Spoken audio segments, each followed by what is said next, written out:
Hi, and welcome to my second video in the Popsicle series where we blend the worlds of pop and classical music through arranging.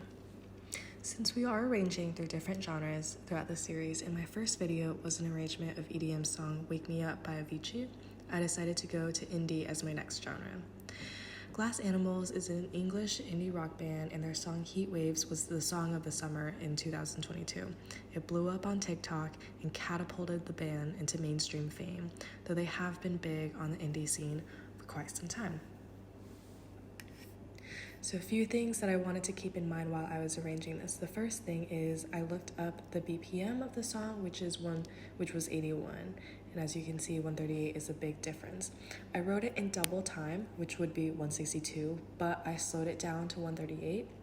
So notation-wise, the syncopated rhythms would be easier to understand to an early stage 2 student instead of writing it like a 16th note and then a dotted 8th note and then a 16th note again. It's a little bit clearer just written with 8th notes and quarter notes. The original key signature for the song is B major, and B major has 5 sharps. So again, for like a beginner to intermediate level sight reader, 5 sharps is a little bit too much to handle, so I just transposed it up to C. It was just a half step higher, so everything pretty much still sounds the same. The chord progression for the song is you have the 2 chord first, then the 1, then the 6, and the 5. So say that we are in C major. This is a 2 chord. And then you have the 1, which is C, the 6, which is the relative minor, A, and then the 5, which is G major.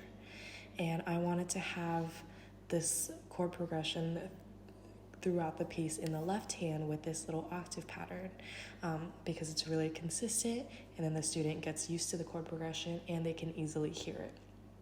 The left hand is also easy to act as kind of like a metronome or a foundation for students to keep track of the tempo, since they do have a syncopated rhythm in the right hand. And because we are introducing syncopation, I don't have any rhythms harder than 8th notes.